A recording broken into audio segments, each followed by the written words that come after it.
I must follow orders. Just can't walk away, do you hear me?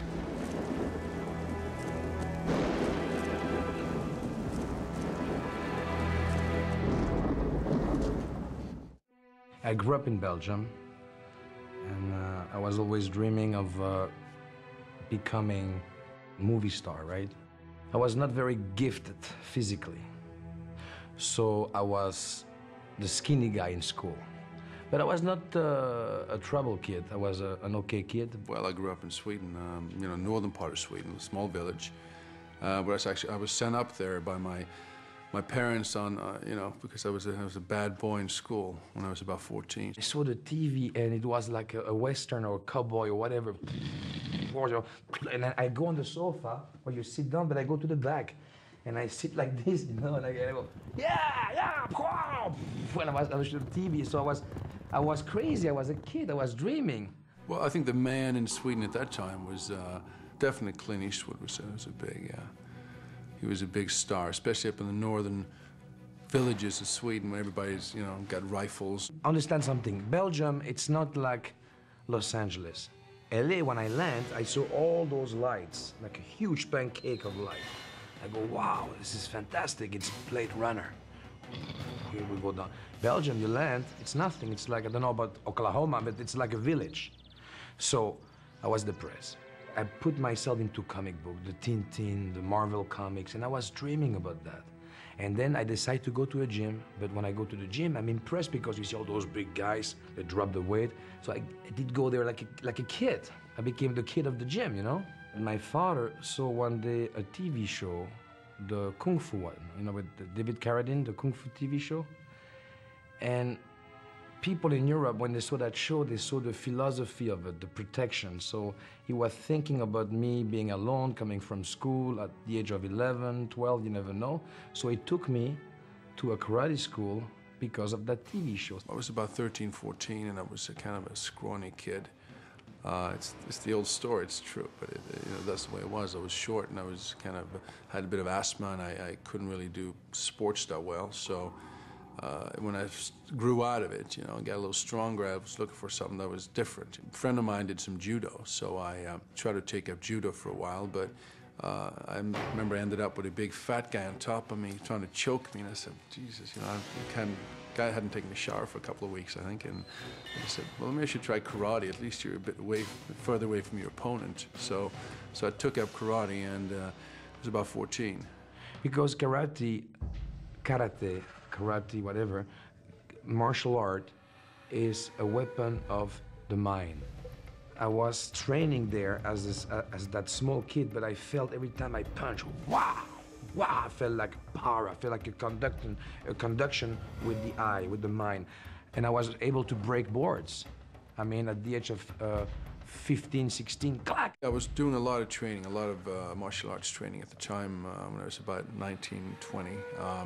So I did, you know, I was training about 4 or 5 hours a day and competing a lot. You do karate for 2-3 years, non-stop, 5 days a week. I was going from school, and then I ran to the karate school, and I did karate school. I did karate, but it was always the same routine with big, tall guys, and I was the skinny guy, so I was obligated to stretch to be able to reach those guys because they always push me around. So I decided to go to dance, ballet, to stretch, and also to have fun because it was lots of beautiful girls there. I mean, they were like fantastic. I mean, you talk about a woman with grace, the shoulder down, beautiful legs, split left and right. You see all those long legs going in the air. So I was like attracted by the beauty of the movement. So I combined everything with karate, dance, and weights. And that made me what I am today. I finally ended up competing for Sweden and fighting in Japan and Australia and here in London, all over the world, really. I did pretty well. You know, I did end up winning the national title and the European heavyweight title and Australian heavyweight titles. And then, because my dad was a chemical engineer, my older brother was a chemical engineer, I ended up studying chemical engineering in college.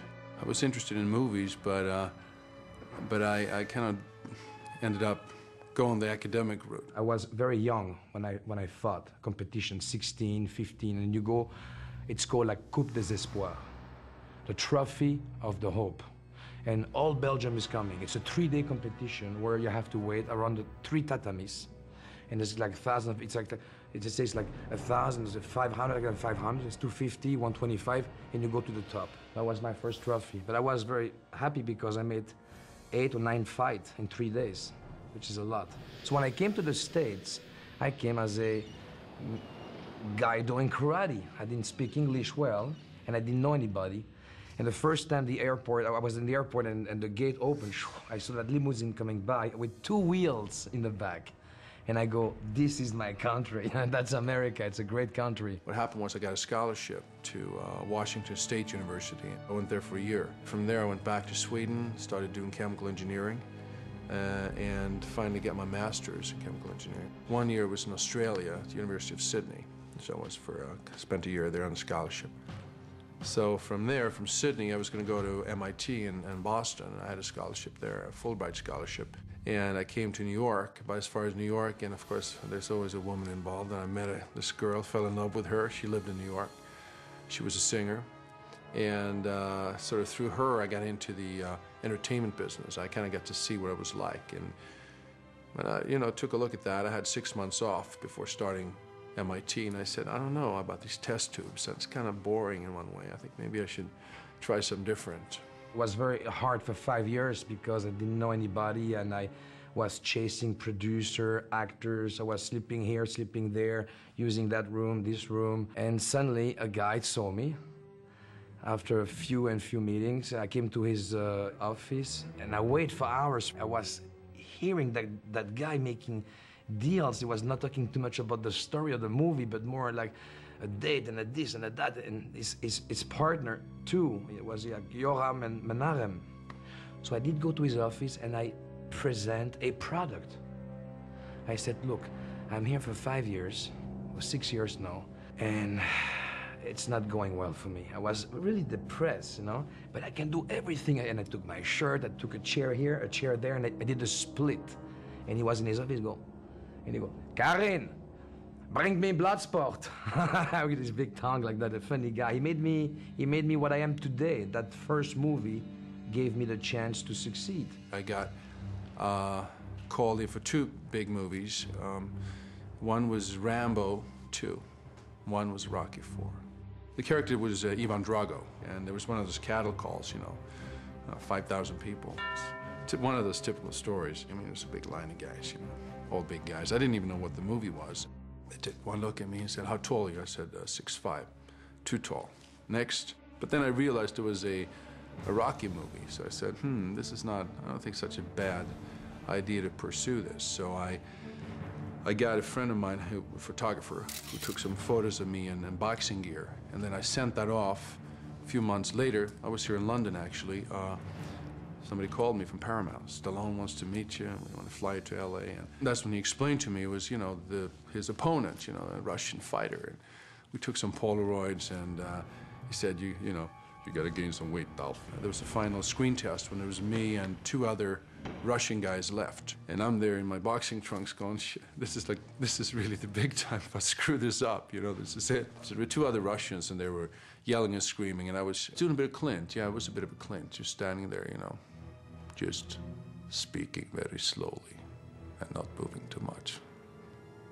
And it was pretty effective. So I think next day Sly called me, and I had the role. 2 territories about the movie, France and Malaysia. The movie hit in both countries #1. And I told them I'm gonna come to promote the movie, and I did. We did like demonstration, karate stuff. And me, I'm honest, on TV, I didn't know about promotion. So I said, I can do a better movie, it's a low budget. And when I called me on the phone, he said, idiot, you're not supposed to tell the people, you're supposed to tell this great movie, it cost a fortune, we shot for 6 months, I don't understand the promotion.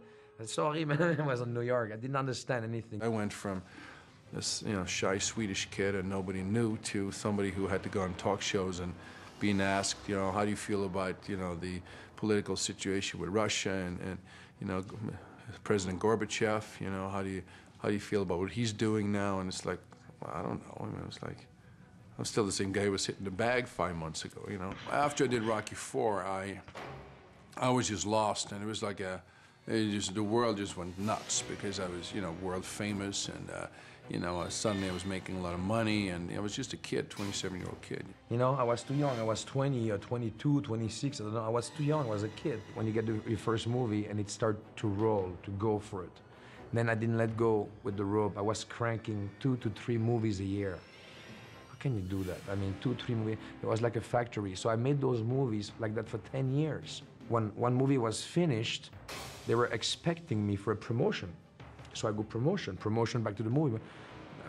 Thank God I was a beast with my health. Those next 4 or 5 years was like nuts. I mean, I made a couple of good movies, but also it was very hard to sort of find your own identity and keep your integrity in that world.